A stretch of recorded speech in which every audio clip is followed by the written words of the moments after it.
Vamos a platicar hoy de los mercados financieros y pasos previos a las inversiones. ¿Qué tenemos que hacer o cómo revisar algunas ideas de proyectos sin tener que elaborar mucho sobre las mismas? Eh, Básicamente, los mercados financieros, como todos los mercados, pues son mecanismos para conectar a quien tiene exceso de fondos con quien tiene necesidad de fondos. En los mercados hay instituciones, bancos, casas de bolsa, compañías de seguros.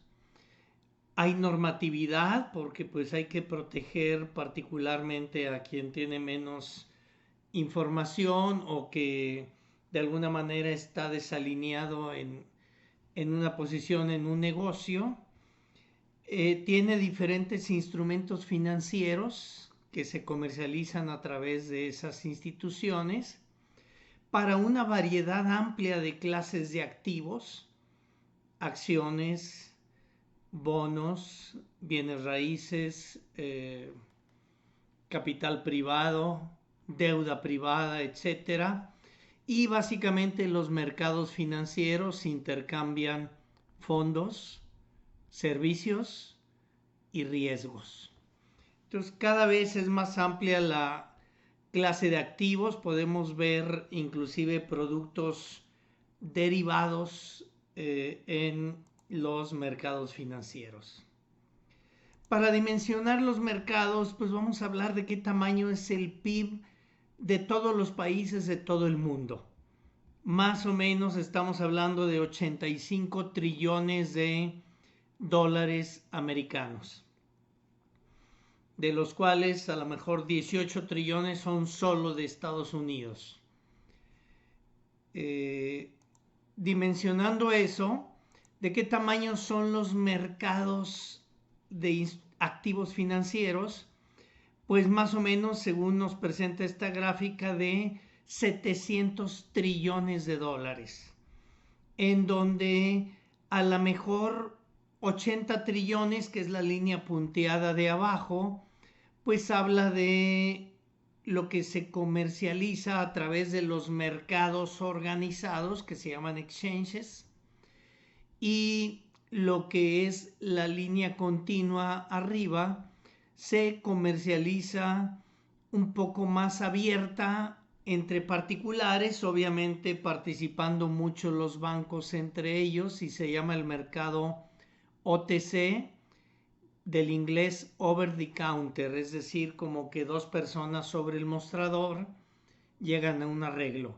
Este es el valor del mercado, pero hay que tomar en cuenta que el PIB es un año completo y que los instrumentos también pueden cambiar de mano, pues a veces en ciclos más cortos que un año, de tal manera que al año la operación puede ser más grande todavía. Lo que son las acciones en los mercados organizados o en los exchanges, pues básicamente estamos hablando de 80 trillones de dólares, es decir, más o menos lo que se comercializa de acciones de empresas públicas, se llama públicas porque cotizan en la bolsa y todo el público puede adquirirlas, pues más o menos es el tamaño del PIB mundial.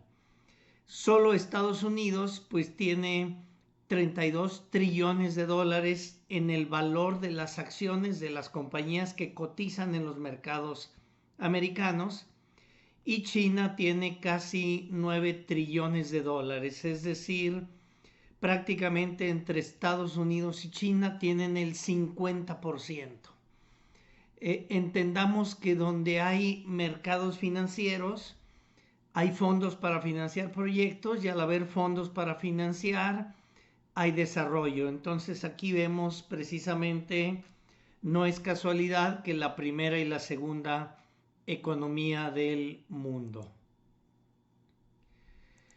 Los mercados financieros son importantes para proyectos de inversión o CAPEX porque definen una tasa de interés libre de riesgo a diferentes plazos, Si nosotros vamos a invertir en una inversión que tiene cierta vida, pues podemos ver cuál es el piso o cuál es esa tasa libre de riesgo a ese plazo. Y también los mercados me ayudan a definir una sobretasa que debe ser compensada. Los mercados son organismos vivos y pues podemos ver aquí las tasas que se estiman libres de riesgo, es decir, la que debe el gobierno americano, pues en sus diferentes plazos, hoy por hoy, están de 0 a 1,5 en los plazos de un mes a 30 años, pero en realidad a principios de este 2020 estaban entre 1,5 y 2 prácticamente las tasas a esos mismos plazos. Es decir, las tasas se mueven, en general hoy han bajado las tasas y eso es una buena noticia para estimular las inversiones y, por qué no, también para estimular el consumo y con ello estimular la economía. Hay muchas clases de activos y pueden tener diferente riesgo. Aquí vemos, por ejemplo, lo que era el 1 de octubre del 2020 en la gráfica gris y al día último de diciembre del 2019 en la gráfica azul. ¿Cuánto ganaba lo que es el dinero en chequera? Pues 1,9, ahora 0,2. ¿Cuánto ganaba el bono del tesoro a 10 años? Hoy 0,7.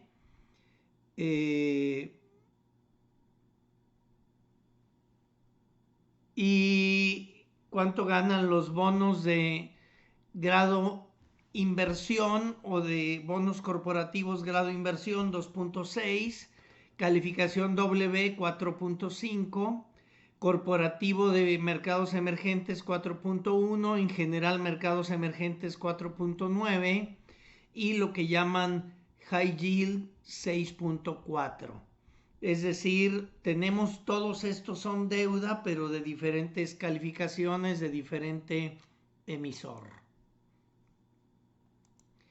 Aquí tenemos un ejemplo, una empresa Caterpillar, algunas de sus subsidiarias, particularmente la parte financiera Caterpillar, pues la vemos muy activa en préstamos prácticamente del 12 de mayo al 9 de septiembre, pues ahí vemos operaciones de más de 4,000 millones de dólares de nuevos préstamos.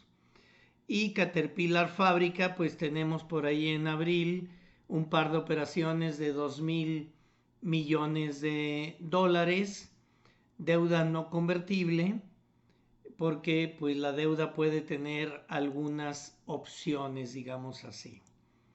¿Qué pasa? Bueno, si un individuo invierte 1,000 en una empresa exitosa, ¿por qué exitosa? Bueno, porque le va a dar este individuo 200 al año. Quiere decir que este individuo está sacando un retorno sobre capital invertido o ROIC del 20%. Pero ¿qué pasa si saca el primer año 200 y luego se la vende a otros en 2,000? Pues él invirtió 1,000 y sacó 2,200, quiere decir que ganó 120%. Y quien se la compró la empresa en 2,000 gana 10%. Es decir, de alguna manera la gente compra ciertos activos o ciertas clases de activos por unas expectativas de rendimiento y de alguna manera están en equilibrio en el mercado. ¿Qué pasa con una empresa que está operando? Pues la administración de una empresa que está operando está presionada por los analistas financieros con unas expectativas. Es como si fuera la administración de la empresa en una banda de correr. Y en tanto el mercado lo presiona y eleva las expectativas de resultados trimestrales, por decir, o utilidad por acción o cosa por el estilo, pues si la administración supera las expectativas, pues es una buena noticia y generalmente sube la acción. Si la administración, aún luchando mucho, no logró la expectativa, pues es probable que eso haga que baje el precio de la acción. Dentro de esto, pues no siempre un administrador es el mejor dueño de lo que tiene hoy. Es decir, a lo mejor él era el mejor dueño hace 10 años que puso la empresa, pero a lo mejor hoy hay un mejor dueño.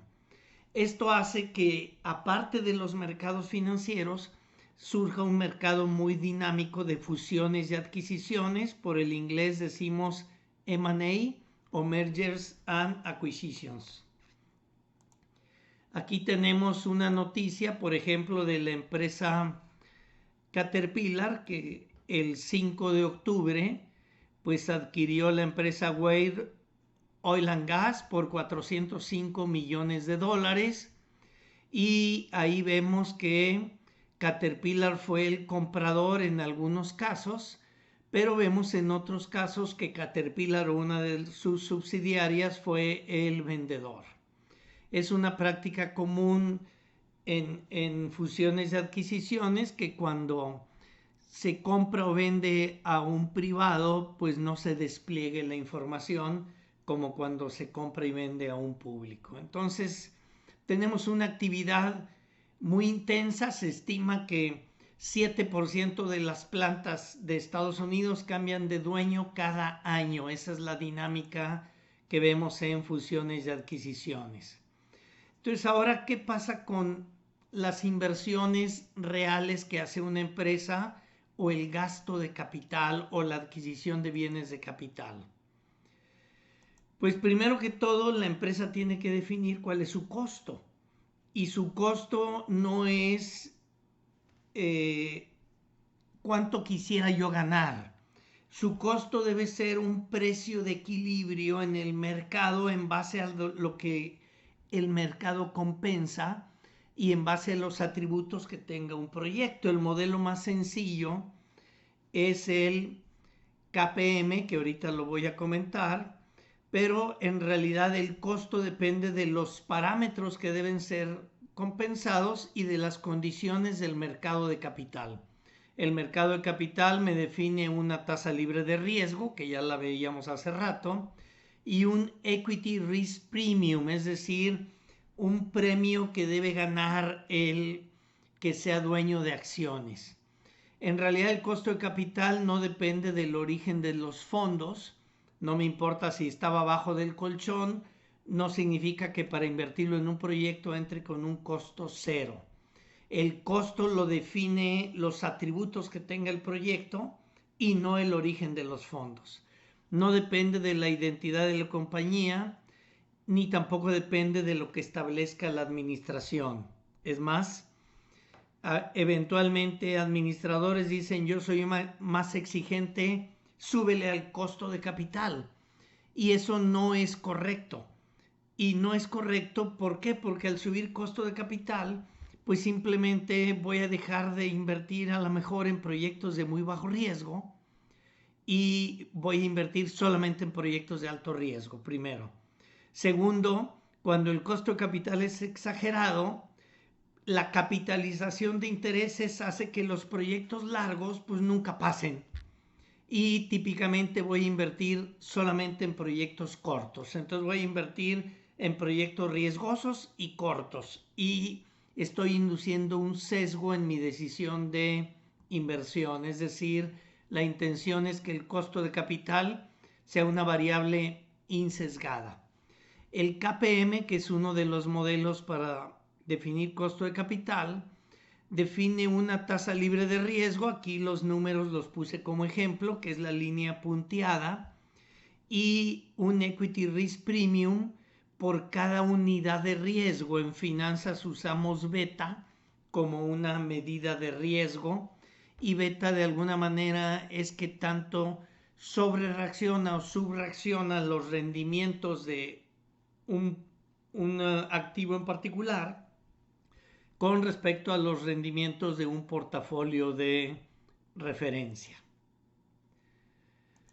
Obviamente, El proyecto tiene un riesgo, está indicado con la flecha de abajo hacia arriba, y si el proyecto incurre en deudas, siempre las deudas deben ser a una tasa inferior que el riesgo del proyecto, pero el ser dueño de un proyecto con deudas hace que el dueño del capital tenga doble riesgo, tenga el riesgo del proyecto y aparte tiene un riesgo de apalancamiento, entonces sube su costo de capital.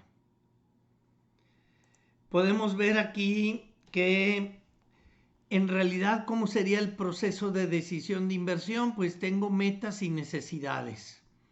Primero, que me motivan a evaluar o explorar alguna alternativa de inversión.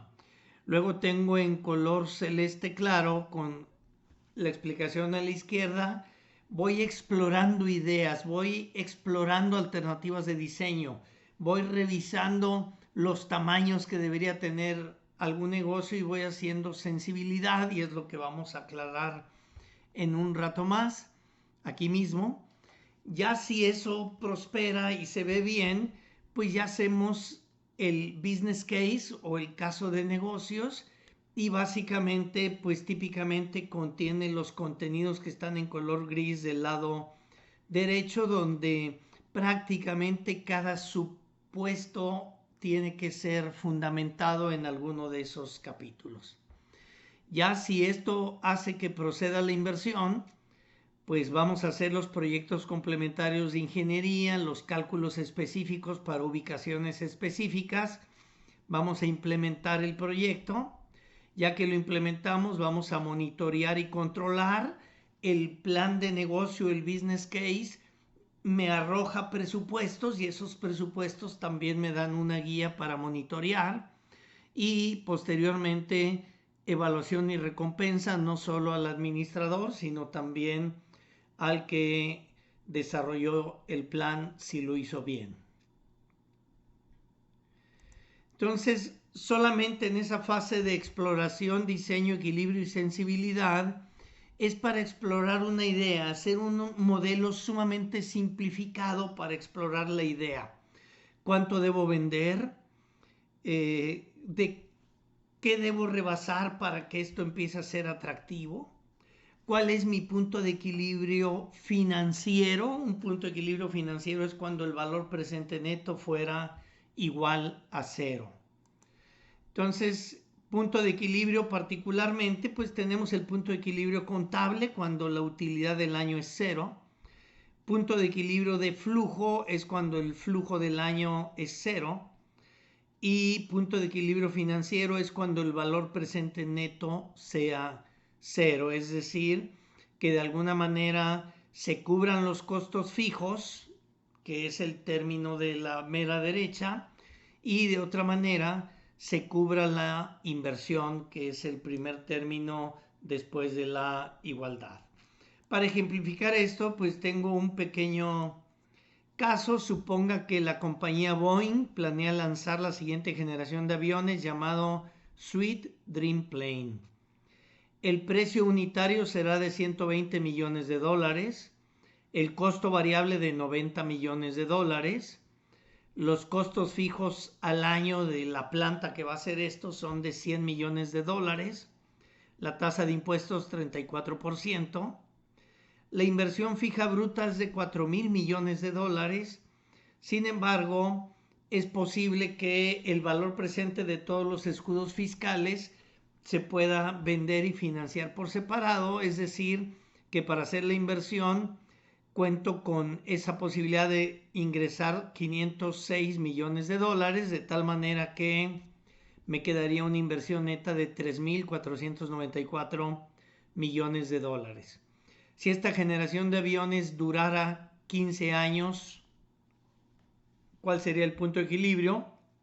Con un costo de capital del 16%. Entonces aquí vemos, simplemente aplicando la formulita que está ahí a la izquierda, ponemos los datos de inversión y demás, me queda una inversión neta de 3,494 millones. Tengo un costo de capital del 16%, precio, costo variable, vida económica, tasa de impuestos y costos fijos, y me dice, requieres vender 35 aviones al año para no ganar ni perder. Entonces, esto lo hacemos sobre una servilleta de manera muy simple. Entonces, ahora sí voy con la gente comercial.